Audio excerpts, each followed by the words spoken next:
नमस्कार, मैं हूं आपके साथ मोनिका गुप्ता और आप देख रहे हैं हर खबर हरियाणा। बुलेटिन की शुरुआत करेंगे इस वक्त की बड़ी खबर के साथ। जींद से बड़ी खबर आ रही है, जहां पर राशन उपभोक्ताओं जो है वो सरकार की उनको सौगात मिली है। राशन उपभोक्ताओं को मिलेगी गैस सिलेंडर। राशन डिपो पर मिलेगा यहाँ पर 5 किलोग्राम का गैस सिलेंडर। धारकों की आय बढ़ाने के लिए सरकार की ये पहल है। जींद से बड़ी खबर, राशन उपभोक्ताओं को सरकार की सौगात। राशन उपभोक्ताओं को गैस सिलेंडर मिलेगा। राशन डिपो पर मिलेगा 5 किलोग्राम का गैस सिलेंडर। धारकों की आय बढ़ाने के लिए सरकार की पहल। इस वक्त की ये बड़ी और अहम खबर जींद से।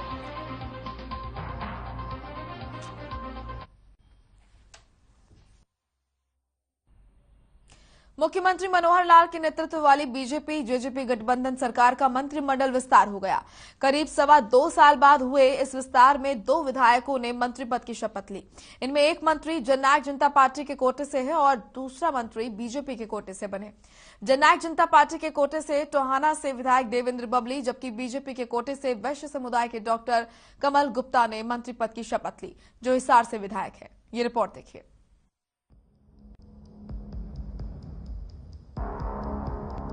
हर खबर हरियाणा की खबर पर एक बार फिर मुहर लग गई। लंबे इंतजार के बाद आखिरकार हरियाणा की बीजेपी जेजेपी सरकार का पहला मंत्रिमंडल विस्तार हो गया। बीजेपी विधायक डॉक्टर कमल गुप्ता और जेजेपी विधायक देवेंद्र बबली को राज्यपाल बंडारू दत्तात्रेय ने मंत्री पद की शपथ दिलाई। मैं देवेंद्र सिंह बबली ईश्वर की शपथ लेता हूं कि मैं विधि द्वारा स्थापित भारत के संविधान के प्रति सच्ची श्रद्धा और निष्ठा रखूंगा। मैं भारत की प्रभुता और अखंडता को अक्षुण्ण रखूंगा।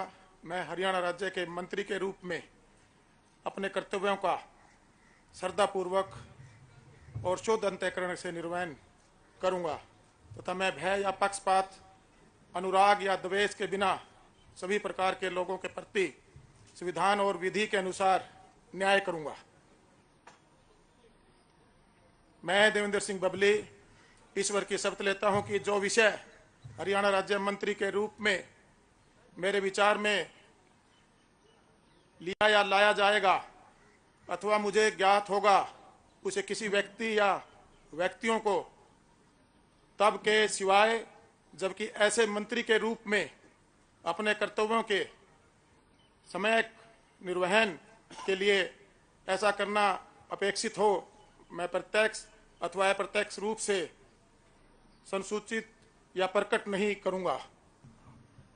अहम डॉक्टर कमल गुप्ता ईश्वर साक्षिणम मत्वा प्रतिज्ञां करोमि वद विधि द्वारा स्थापित भारतीय संविधानम प्रति अटल विश्वासम श्रद्धां निष्ठा च स्थास्यामि। अहम भारत प्रभुताम अखंडताम रक्षितामि। अहम हरियाणा राज्यस्य मंत्री रूपेण व स्वकर्तव्याना शुद्धान्तकरणेन श्रद्धापूर्वक निर्वहनम करिष्यामि तथा भयम पक्षपातम द्वेषम अनुरागम विना सर्वान् जनानु प्रति संविधान विध्यो अनुसारेण न्यायम करिष्यामि। अहम डॉक्टर कमल गुप्ता ईश्वर साक्षिणम मत्वा प्रतिज्ञां करोमि यत् हरियाणा राज्यस्य मंत्री रूपेण व मम विचारार्थ यह विषय आनीतो भविष्यति अथवा मम ज्ञातो भविष्यति तय विषयम उपयुक्तम मंत्रिणम संबंधाधिकारिणम व विहाय प्रत्यक्ष रूपेण अप्रत्यक्ष रूपेण व अन्यान व्यक्ति विशेषानु न सुशिष्यामि तथा स्वकर्तव्याना सम्यक निर्वहन करिष्यामि। जेजेपी विधायक देवेंद्र बबली और हिसार से बीजेपी विधायक डॉक्टर कमल गुप्ता दोनों के मंत्री बनने के बाद एक बार फिर से हरियाणा मंत्रिमंडल में हिसार और सिरसा लोकसभा क्षेत्र का दबदबा बढ़ गया। इस मंत्रिमंडल विस्तार में जातीय समीकरण का भी पूरा ध्यान रखा गया है। कमल गुप्ता वैश्य समाज से हैं। सरकार में वैश्य समाज से कोई विधायक मंत्री नहीं था, इसलिए कमल गुप्ता को मंत्री बनाया गया है। सरकार में इन दोनों विधायकों के मंत्री बनने के बाद सीएम और डिप्टी सीएम सहित कुल 14 में से 2 पंजाबी, 5 जाट मंत्री, 2 दलित, 1 वैश्य, 1 ब्राह्मण, 1 यादव, 1 गुर्जर और 1 सिख समाज से मंत्री शामिल है। वहीं जेजेपी की बात करें तो 3 में से 2 जाट और 1 दलित मंत्री हो गया है, जबकि विधानसभा अध्यक्ष ज्ञानचंद गुप्ता वैश्य और डिप्टी स्पीकर रणबीर गंगवा प्रजापति समाज से हैं। टोहाना से जेजेपी विधायक देवेंद्र बबली को मंत्री बनाने के पीछे की वजह यह भी बताई जा रही है कि देवेंद्र बबली ने पूर्व सीएम भूपेंद्र सिंह हुड्डा के बाद सबसे ज्यादा वोटों से जीत हासिल की है। बीजेपी के पूर्व प्रदेश अध्यक्ष सुभाष बराला को हराकर विधानसभा पहुंचे। कांग्रेस छोड़कर जेजेपी में शामिल होने की देवेंद्र बबली की शर्तें भी रही हैं। साथ ही कई मौकों पर वो बगावती तेवर भी दिखा चुके हैं। यहाँ तक कि जेजेपी के प्रदेश अध्यक्ष निशान सिंह को उनके लिए टिकट की दावेदारी छोड़नी पड़ी थी। यानी जेजेपी में बगावत का खतरा लगातार बना हुआ था। ऐसे में उनको खुश रखने के लिए मंत्री बनाना जरूरी था। यानी आप कह सकते हैं कि देवेंद्र बबली की प्रेशर पॉलिटिक्स काम आ गई। हर खबर हरियाणा के लिए चंडीगढ़ से विकेश के साथ रवि चंदेल की रिपोर्ट। तो वही मंत्री पद की शपथ ग्रहण करने के बाद कमल गुप्ता से हमारे संवाददाता रवि चंदेल ने खास बातचीत की। कमल गुप्ता ने कहा कि जो जिम्मेदारी उन्हें दी जाएगी उसका वो पूरी तरीके से निर्वहन करेंगे। हरियाणा में 4 चांद लगे हुए हैं और 4 चांद लग जाएंगे। का भी हाँ, आपकी कौन कौन सी प्राथमिकताएं रहेंगी कि ये विभाग विषय मिलेगा तो बताएंगे ना जी, बिना विषय मिले कैसे प्राथमिकता बताएंगे? नहीं, जिसमें आप जब हमें मजबून ही नहीं मिला, मजबून मिलेगा तो बताएंगे ना। आपकी भी अपनी कुछ व्यक्तिगत प्राथमिकताएं होंगी जिन पे प्राथमिकता तो पहले से ही चल रही है। वहाँ अंतर्राष्ट्रीय हवाई अड्डा, विश्व का सबसे बड़ा हवाई अड्डा बनने जा रहा है। वहाँ की सभी सड़कें, आप आइए हिसार में, हिसार में आपको दिखाएंगे कि आप कहीं भी कोई ऐसी जगह नहीं है जहाँ सड़क नहीं है, जहाँ गली पक्की नहीं है। वाटर ट्रीटमेंट हमारा पूरा मिल रहा है। सीवरेज ट्रीटमेंट, हमने विधानसभा में भी प्रश्न लगाया था कि और सीवरेज ट्रीटमेंट प्लांट लगाने की आवश्यकता नहीं है, फुलफिल्ड है, सफिशिएंट। तो ये थे हमारे साथ नए मंत्री बने हिसार से बीजेपी के विधायक और नए मंत्री बने कमल गुप्ता, जिन्होंने साफ लफ्जों में कहा कि जब विभाग आवंटित किए जाएंगे उसके उसी रूपरेखा की तर्ज पर जो है वो काम किए जाएंगे ताकि धरातल पर जो है उन कामों को सुचारू तरीके से, प्रभावशाली तरीके से जो है वो इम्प्लीमेंट किया जा सके। चंडीगढ़ से हर खबर हरियाणा के लिए रवि चंदेल के साथ कैमरामैन किशन की रिपोर्ट। मंत्री पद की शपथ लेने के बाद देवेंद्र बबली से हमारे संवाददाता रवि चंदेल ने खास बातचीत की। बबली ने मंत्री पद के लिए चुने जाने को लेकर सीएम का धन्यवाद किया। बबली ने कहा कि जनता के लिए काम करेंगे और जो जिम्मेदारी उन्हें दी गई है उसे पूरी ईमानदारी से निभाएंगे। लंबे अंतराल के बाद गठबंधन की सरकार का मंत्रिमंडल के विस्तार हुआ है और मंत्रिमंडल का विस्तार आज यानी 28 दिसंबर 2021 को हुआ है। इस समय हमारे साथ मौजूद हैं जननायक जनता पार्टी से मंत्रिमंडल में शामिल नए मंत्री बने देवेंद्र बबली। सबसे पहले तो बहुत बहुत मुबारक हो आपको, और किस तरीके से देखते हैं, क्या प्रतिक्रिया आपकी? धन्यवाद। जिम्मेवारी मिली है, ईमानदार से काम करेंगे प्रदेश की जनता के लिए और हमारे टोहाना वासियों के लिए। जो उम्मीद से मेरे लोगों ने मुझे यहाँ भेजा है उस उम्मीद पर मैं खड़ा रहूंगा और मैं अपनी तरफ से, अपने सभी टोहाना वासियों की तरफ से माननीय हमारे जो जेजेपी पार्टी के राष्ट्रीय अध्यक्ष हैं डॉक्टर अजय चौटाला जी, माननीय मुख्यमंत्री जी और दुष्यंत चौटाला जी और सभी हमारे संगठन के जितने भी सहयोगी जिनकी एक ये इच्छा थी, उन सब का भी मैं धन्यवाद करूंगा। सर, किस तरीके से देखते हैं अभी विभागों का आवंटन होना है, किस तरीके से देखते हैं, आपकी किस खासतौर पर क्या प्राथमिकताएं हैं, किन विभागों की तरफ आपकी रुचि ज्यादा है? देखिए, हमारे हरियाणा सरकार की शुरू से ही माननीय देश के प्रधानमंत्री नरेंद्र मोदी जी की बात करें या हमारे मुख्यमंत्री जी की बात करें या दुष्यंत जी की बात करें, प्राथमिकता यही है कि जनता को बढ़िया शासन और सुशासन प्रशासन दें, उसका प्रयास रहेगा और वो जनता तक हर उनकी जो मांगे हैं या जो सरकार को एक अच्छा शासन के रूप में जनता तक पहुंचाना चाहिए, वो सारे का सारा काम सरकार के द्वारा किया जाएगा और जो जिम्मेवारियां सरकार की तरफ से हमें मिलेंगी उसको हम अपनी ईमानदारी के साथ पूरा करेंगे।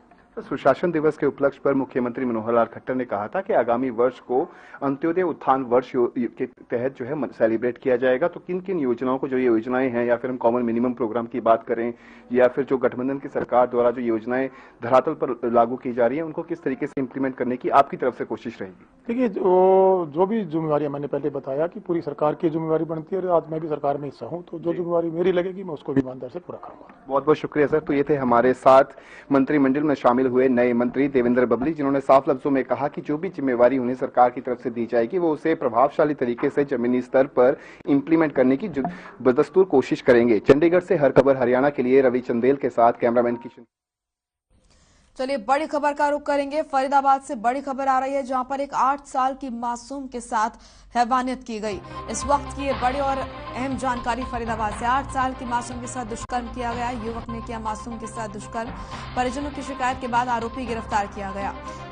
फरीदाबाद से ये बड़ी खबर सामने आ रही है। 8 साल की मासूम के साथ हैवानियत की गई। आपको बता दें कि युवक ने 8 साल की मासूम के साथ दुष्कर्म किया। हालांकि परिवार वालों की शिकायत के बाद आरोपी को गिरफ्तार कर लिया गया है। फरीदाबाद से ये बड़ी खबर। 8 साल की मासूम के साथ दुष्कर्म किया गया।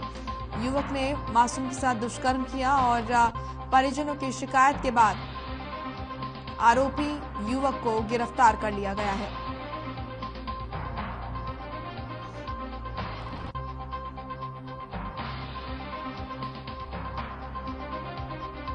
इस वक्त की ये बड़ी और अहम खबर फरीदाबाद से। 8 साल की मासूम के साथ दुष्कर्म किया गया। आपको बता दें कि युवक ने इस घिनौनी वारदात को अंजाम दिया। हालांकि परिजनों की शिकायत के बाद युवक को गिरफ्तार कर लिया गया है, जिसने बच्ची के साथ हैवानियत की, सलाखों के पीछे है। लेकिन सवाल यही है कि फरीदाबाद में बेटियां सुरक्षित आखिर क्यों नहीं हैं? 8 साल की मासूम के साथ दुष्कर्म किया गया। परिजनों की शिकायत के बाद आरोपी युवक को गिरफ्तार कर लिया गया है। इस वक्त की ये बड़ी और अहम जानकारी फरीदाबाद से। 8 साल की मासूम के साथ दुष्कर्म किया गया। युवक ने मासूम के साथ दुष्कर्म किया। परिजनों की शिकायत के बाद आरोपी को गिरफ्तार कर लिया गया है। फरीदाबाद में बेटियां कितनी सुरक्षित हैं, इसकी बानगी देखने को मिली जब 8 साल की मासूम के साथ इस घिनौनी वारदात को अंजाम दिया गया। सवाल यही कि आखिर फरीदाबाद में बेटियां सुरक्षित क्यों नहीं?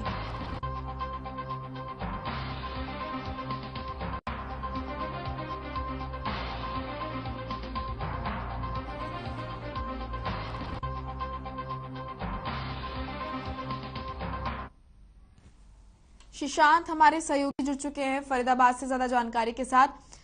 सुशांत, क्या जानकारी मिल रही है? हैवानियत भरी खबर, 8 साल की मासूम के साथ दुष्कर्म किया गया। क्या है पूरा मामला? कौन है ये युवक और कैसे परिजनों को पता चला? जी, पुलिस कमिश्नर कार्यालय से थोड़ी ही दूरी पर, महज 200 मीटर दूरी पर यह जो दुष्कर्म करने का जो काम है इस युवक ने किया है। लड़की जो है, बच्ची जो है, वो अपने ट्यूशन के लिए करीब 1:30 बजे अपने घर से निकली। 2 साथी और थी और तीनों को जो बहकाने का काम है इस युवक ने किया था। 21 साल जो है इस युवक की उम्र बताई जा रही है। नशे का आदी है यह युवक। जी, हालांकि यहाँ पर ये जो मामला सामने आया है, बताया जा रहा है कि परिजनों की शिकायत के बाद जो आरोपी युवक है उसको गिरफ्तार कर लिया गया है। जी, युवक को तो महज 2 घंटे में गिरफ्तार कर लिया गया है। तत्परता दिखाते हुए महिला थाना एसएचओ माया ने इन्वेस्टिगेशन जारी की। जैसे ही उन्हें इस मामले की शिकायत मिली तो वह तुरंत अपने ऑफिस से निकल गई और तुरंत कार्रवाई में जुट गई। लड़की के पिता ने शिकायत दी थी कि मेरी लड़की के साथ भला बुरा किया है। लड़की ने जैसे ही अपने पिता को बताया तो पिता ने पास ही में महिला थाना है और वहां पर जाकर कंप्लेंट करने का जो काम है वो किया। उसके बाद जो तफ्तीश में पुलिस जुट गई, छापेमारी की। 2 छापेमारी करने के बाद जो है युवक काबू में कर लिया। खंडरनुमा मकान में रहता था, जो मालिक है वहां पर नहीं रहता। वो मकान ऐसे ही काफी सालों से पड़ा हुआ है और लगातार जब ऐसे ही क्राइम फरीदाबाद में होते रहेंगे तो अब लगता है कि फरीदाबाद में कोई भी सेफ नहीं है। बच्ची कह लीजिए या फिर बुजुर्ग कह लीजिए या फिर युवक कह लीजिए, क्योंकि कुछ ही समय पहले ही लाठी डंडों हथौड़ों से पुलिस कमिश्नर कार्यालय से थोड़ी ही दूरी पर इस तरीके की वारदात को अंजाम दिया गया था। जी बिल्कुल सुशांत, बेहद असुरक्षित माहौल फरीदाबाद का नजर आ रहा है, जैसा कि आपने बताया कि किस तरीके से कितनी आसानी से युवक आता है और यहाँ पर इस बच्चे के साथ दुष्कर्म करता है। फिलहाल ये जो तमाम चीजें नजर आ रही हैं आप भी बता रहे हैं, आप फील्ड पर रहते हैं, असुरक्षित माहौल है, चाहे वो बुजुर्गों के लिए हो, बेटियों के लिए हो या फिर युवाओं के लिए, तो आखिर जो प्रशासन है वो कर क्या रहा है? जी, प्रशासन की बात करें तो प्रशासन लगातार दावे तो करता है, परंतु जब हम धरातल पर उतरते हैं तो ऐसे दावे फेल होते हुए नजर आते हैं। कल बीती रात की बात करें तो बीती रात जो है युवक को पकड़ लिया गया था, तफ्तीश में जुटी थी और एक दिन की पुलिस रिमांड जो है उस युवक का ले लिया गया है।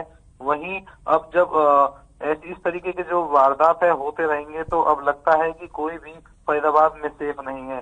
बात करें उस युवक की तो चॉकलेट देने के और पैसे देने के नाम पर इस जो मासूम है इसको बहकाया गया था और उसको उस खंडरनुमा घर में करीब 2 घंटे तक उसका शोषण करता रहा।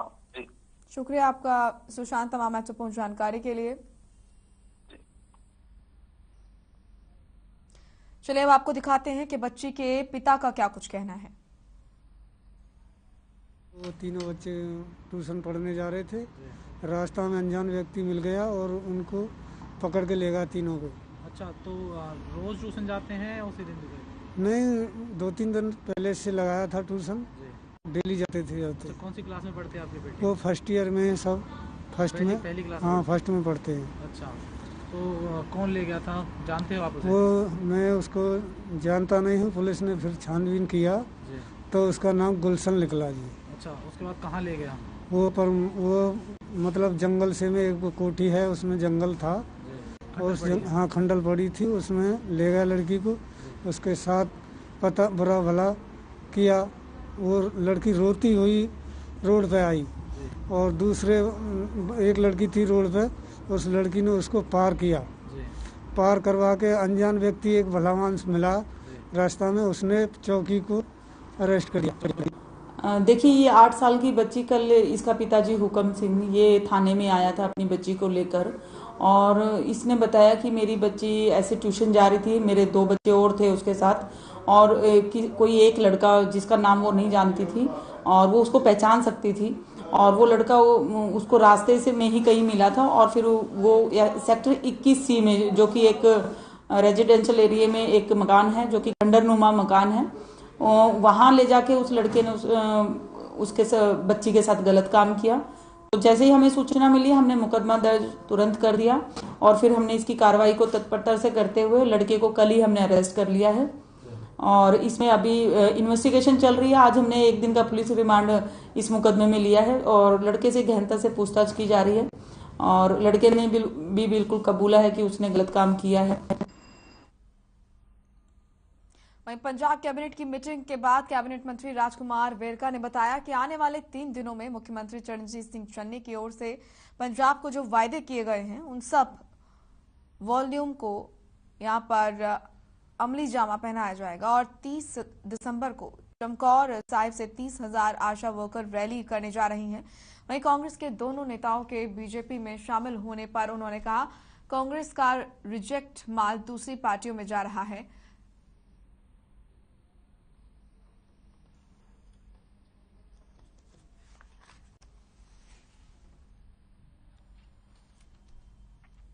वहीं नए साल का स्वागत करने के लिए अग्रोहा धाम में एक भव्य कार्यक्रम का आयोजन किया जाएगा। अग्रोहा विकास ट्रस्ट समिति के राष्ट्रीय अध्यक्ष बजरंग दास गर्ग ने हर खबर हरियाणा का आभार प्रकट करते हुए कहा कि हर खबर हरियाणा ने अग्रोहा धाम से जो महालक्ष्मी देवी की लाइव आरती का प्रसारण शुरू किया है वो बहुत ही सराहनीय है। वहीं बजरंग दास गर्ग ने खास बातचीत की। हिसार से हमारे ब्यूरो चीफ अनूप कुंडू ने उनसे खास बातचीत की है। 2021 को लोग अलविदा कहेंगे और 2022 का स्वागत करेंगे। सभी लोग अपने अपने तरीके से नए साल का स्वागत करते हैं। इस वक्त हमारे साथ मौजूद हैं अग्रवाह ट्रस्ट के राष्ट्रीय अध्यक्ष बजरंग दास गर्ग। इन्होंने भी पूरी ट्रस्ट की तरफ से नए साल के स्वागत का कार्यक्रम बनाया है। इन्हीं से जान लेते हैं कि किस प्रकार से नए साल का स्वागत कर रहे हैं और क्या कार्यक्रम रहने वाला है। हर खबर में आपका स्वागत है। बहुत बहुत धन्यवाद आपका। नव वर्ष पर अग्रवाह ट्रस्ट की ओर से किस प्रकार से नए साल का स्वागत किया जा रहा है, क्या तैयारी है? नए साल के आगमन के ऊपर अग्रवाह धाम के अंदर भव्य सांस्कृतिक कार्यक्रम वो रखा गया है। उसके अलावा हवन, पूजन, कीर्तन, हर प्रकार के धार्मिक कार्यक्रम किए जाएंगे ताकि नव वर्ष के अंदर नव वर्ष सभी देशवासियों के लिए खुशियां भरा रहे और सभी के परिवार के अंदर सुख शांति बनी रहे और खास तौर पर कुल देवी माता लक्ष्मी जी की कृपा सबके ऊपर बने। इसलिए नव वर्ष का भव्य कार्यक्रम अग्रवाह धाम के अंदर किया जाएगा, जिसके अंदर हजारों लोग परिवार सहित उस कार्यक्रम में लोग भाग लेंगे। ये खास बात उस कार्यक्रम में रहेगी। क्या समय रहेगा इसका? देखिए, प्रोग्राम तो हमारा सुबह 7 बजे से ही चलेगा और मैं आपके चैनल का धन्यवाद भी करना चाहता हूँ। क्यों, अग्रवाह धाम की जो आरती जो आपके चैनल द्वारा रेगुलर डायरेक्ट लाइव दिखाई जा रही है और दूर देश के कोने कोने से लोगों में बड़े समाचार मेरे पास आ रहे हैं। प्रधान जी हर खबर ने जो अच्छा बेड़ा ठाया है, जिसके कारण कुल देवी माता लक्ष्मी जी के साक्षात हमें दर्शन होते हैं, आरती देखने को मिलती है, आरती के जो भजन सुनने को मिलते हैं। उसके लिए भी मैं देशवासियों की तरफ से हर खबर का धन्यवाद करता हूं। और जो 1 तारीख का आपने पूछा, 1 तारीख का कार्यक्रम आपके चैनल में जो आरती दिखाई जाएगी उस टाइम से ही शुरू हो जाएगा और मुख्य कार्यक्रम जो होगा वो 2 बजे से लेके देर रात तक चलेगा, जिसके अंदर भव्य जो बाहर के राजस्थान के, हरियाणा के, पंजाब के कलाकार हमने बुलाए हुए हैं। जो राधा किशन जी है और भगवान शिव भोले जी है, बाबा हनुमान जी है, इन 9 प्रकार की झांकियां का भव्य रूप से कार्यक्रम होगा ताकि लोग आए और उस कार्यक्रम में पहुंचकर धर्म लाभ उठाए। और एक बात और कहना चाहूंगा, अग्रवाह धाम देश का 5वां धाम है।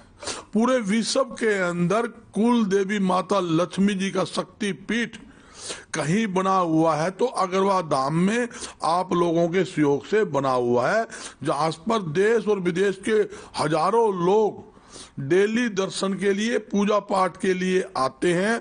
और जहां तक कि देश के जितने भी बड़े बड़े उद्योग घराने हैं, यहाँ तक कि पूरा विश्व का वैश्य समाज अग्रवाह धाम के नेतृत्व में काम कर रहा है। और पूरी हमारी जो संस्थाएं हैं अग्रवाह धाम के नेतृत्व में अलग अलग समाज की संस्था बनाकर राष्ट्र में जनता की सेवा में लगी हुई है। आपने देखा जैसे 30 एकड़ के अंदर हमने अग्रवाह धाम बनाया हुआ है, उसके साथ में 19 एकड़ जमीन हमारे पास और है, उसके अंदर 20 करोड़ की लागत से हम महाराजा अग्रसेन जी के नाम से भव्य ऑडिटोरियम म्यूजियम बनाने जा रहे हैं। म्यूजियम का मतलब क्या है, जो महाराजा अग्रसेन जी की पूरी जीवनी, उसके साथ जो महाराजा अग्रसेन जी के जो भी यादात सामान है उस म्यूजियम में रखेंगे ताकि युवा पीढ़ी उनके आदर्शों पर चलकर ज्यादा ज्यादा राष्ट्र में जनता की सेवा कर सके। और आप लोगों के सहयोग से बिल्कुल साथ में 10 एकड़ मेन रोड पर जमीन अग्रवाह धाम की ओर है, वहां पर महाराजा अग्रसेन जी के नाम पर भव्य इंटरनेशनल स्कूल बनाया जा रहा है ताकि देश विदेश के बच्चों के साथ साथ ग्रामीण बच्चों को भी उच्च शिक्षा मिल सके। उसी हॉस्टल होगा, उसी में खेल ग्राउंड होगा, ऑडिटोरियम, सब व्यवस्था वहाँ एक पूरी होगी वहां पे 10 एकड़ के अंदर भव्य रूप से हम बनाने जा रहे हैं। जी ये थे हमारे साथ अग्रोहा ट्रस्ट के राष्ट्रीय अध्यक्ष बजरंग दास गर्ग, जिन्होंने सभी को नव वर्ष का निमंत्रण दिया है कि आप अग्रोहा धाम आएं और वहां पर जो भव्य कार्यक्रम हो रहा है उसका लुत्फ उठाएं, अपने परिवार के साथ नव वर्ष का जो आगमन है, स्वागत है, उसका धूमधाम से करें, धार्मिक स्थल से करें। और उन्होंने हर खबर हरियाणा का विशेष तौर पर धन्यवाद किया कि कुल देवी महालक्ष्मी की जो आरती अग्रोहा धाम से है हर खबर द्वारा लाइव की जा रही है, पूरे देश में कोने कोने में वो देखी जा रही है, उसके लिए इन्होंने भी आभार प्रकट किया है। और हर खबर हरियाणा की ओर से आप सभी को भी नव वर्ष की बहुत बहुत शुभकामनाएं। अपने सहयोगी के साथ अनूप कुंडू, हर खबर हरियाणा, हिसार। वहीं नूंह में युवाओं को फौज और पुलिस की भर्ती के लिए निःशुल्क कोचिंग दी जाएगी, जिसको लेकर उपायुक्त कैप्टन शक्ति सिंह ने कहा कि जिला स्तर पर ऐसे बच्चों का चयन किया जाएगा जो फिजिकल फिट हैं, ताकि उन्हें लिखित परीक्षा में कोई कठिनाई ना आए। आपको बता दें कि नए साल के पहले महीने में इस योजना पर कार्य शुरू हो जाएगा। उपायुक्त कैप्टन शक्ति सिंह ने बताया कि मेवात के युवाओं को रोजगार दिलाने के लिए ये कोचिंग मील का पत्थर साबित होगी। उन्होंने कहा कि मेवात के युवा फिजिकल तो पास कर लेते हैं, लेकिन लिखित परीक्षा पास नहीं कर पाते, जिसकी वजह से उन्हें कोचिंग दी जाएगी।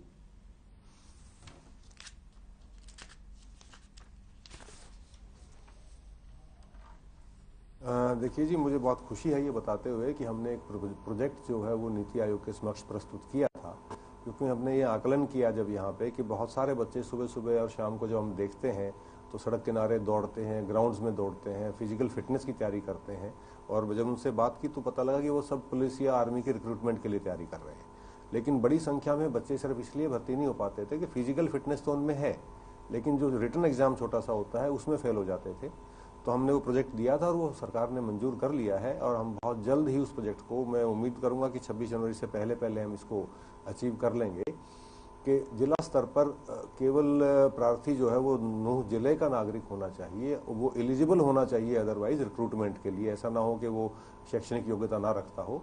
ऐसे एलिजिबल लोगों का एक टेस्ट कंपटीशन कराएंगे, और जिसमें जो टॉप 200 बच्चे हैं जो फिजिकली फिट हैं उनको हम भर्ती के लिए, चाहे वो आर्मी की है, चाहे पुलिस की है, चाहे बीएसएफ की है, चाहे सीआरएसएफ की है, जो भी पैरामिलिट्री फोर्सेज है, उनकी भर्ती के लिए जो रिटन टेस्ट होता है उसकी फ्री कोचिंग देंगे हम 1.5-2 महीने की, जितने समय भी चाहिएगा। चलिए अब खबर कुरुक्षेत्र से है, जहां के उपायुक्त मुकुल कुमार ने निर्देश दिए कि कोरोना के नए वेरिएंट ओमिक्रॉन का फैलाव होना निश्चित रूप से चिंता का विषय है। विश्व स्वास्थ्य संगठन के अनुसार दुनिया के यहां पर 79 देशों में ये वेरिएंट आ चुका है और एक व्यक्ति की मृत्यु भी हो चुकी है। इसके फैलने की गति डेल्टा वेरिएंट से 3 से 4 गुना ज्यादा है। उन्होंने नागरिकों का आह्वान किया कि नागरिकों से ये अपील की है कि वायरस को लेकर सतर्क रहें, यही इससे बचाव का एकमात्र उपाय है।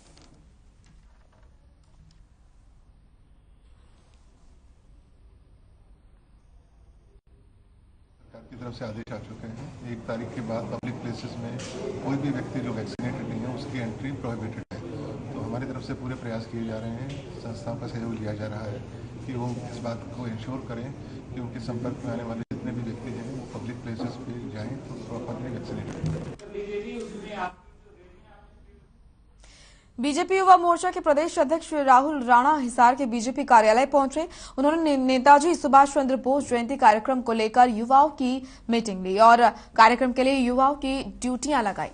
इस मौके पर राहुल राणा ने कहा कि बीजेपी प्रदेश अध्यक्ष ओम प्रकाश धनखड़ के आदेश के अनुसार ही वो हर जिले में युवाओं की मीटिंग ले रहे हैं और हर जिले में उनका प्रवास रहेगा।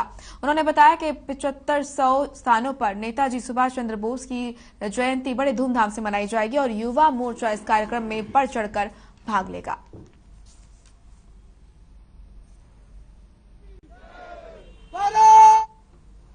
इस वक्त हमारे साथ मौजूद है बीजेपी युवा मोर्चा के प्रदेश अध्यक्ष राहुल राणा जी। राहुल राणा जी, आज आप हिसार पहुंचे हैं, क्या युवाओं के लिए आगे की गाइडलाइन की?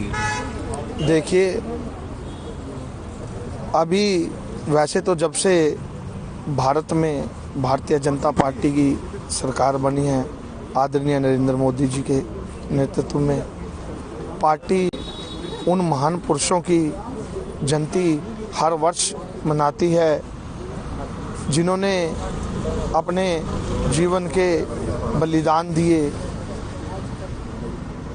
ऐसे ही अभी माननीय ओम प्रकाश धनखड़ जी ने आज़ाद हिंद के फौज के संस्थापक नेताजी श्री सुभाष चंद्र जी बोस की जयंती 23 जनवरी को है और आदरणीय ओम प्रकाश धनखड़ जी ने एक आह्वान दिया कि पूरे हरियाणा प्रदेश में 7500 स्थानों पर कम से कम 75 युवा बुजुर्ग उस संस्थान पे वंदे मातरम और नेताजी सुभाष चंद्र जी के गीत एक समय पर सुबह 10:30 बजे पूरे हरियाणा प्रदेश में भारतीय जनता युवा मोर्चा यह कार्यक्रम करने जा रहा है। इसी कार्यक्रम को लेकर जो हमारे आदरणीय ओम प्रकाश धनखड़ जी ने इतना बड़ा कार्यक्रम भारतीय जनता युवा मोर्चा को दिया कि उसको कैसे हम सफल बनाएं, इसको लेकर आज हिसार जिले में आना हुआ और हरियाणा के 22 जिलों में मेरा यह प्रवास रहने वाला है। किस तरह हिसार जिला इस कार्यक्रम को और भव्य रूप से मना सके, इसके निमित्त आज हम यह बैठक लेने आए थे और हिसार में आज मेरे साथ प्रदेश के दोनों महामंत्री, प्रदेश उपाध्यक्ष गायत्री जी, नेहा जी और जिले के जिलाध्यक्ष संदीप जी, उनके महामंत्री और जिला की पूरी टीम यहाँ पर बैठी थी कि जो 23 जनवरी को हमने कार्यक्रम करना है उसको कैसे हम और भव्य रूप से उसको। आज आप हिसार पहुंचे, हिसार के लिए एक अच्छी बात ये भी है कि आज कमल गुप्ता को मंत्री बनाया जा रहा है, उसको लेकर क्या कहेंगे?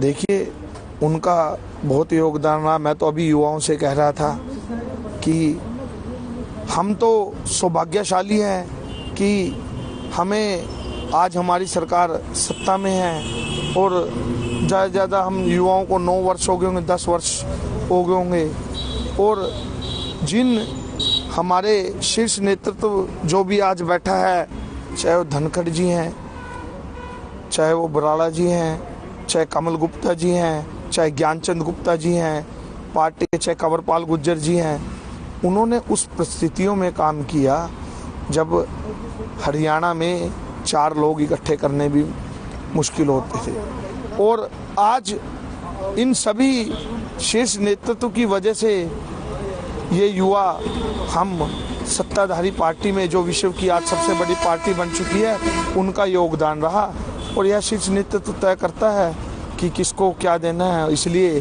वो उसके योग्य है और पूरे हिसार में खुशी का एक माहौल बना हुआ है तो उसके योग्य थे, इसलिए वो आज मंत्री। ये थे हमारे साथ बलवंत राणा, जिन्होंने कहा है कि युवाओं की ड्यूटियां लगा दी गई है जयंती को लेकर के और हिसार में नेताजी सुभाष चंद्र बोस की जो जयंती मनाई जाएगी उसको लेकर के एक भव्य कार्यक्रम आयोजित किया जाएगा। अपने सहयोगी के साथ अनूप कुंडू, हर खबर हरियाणा, हिसार।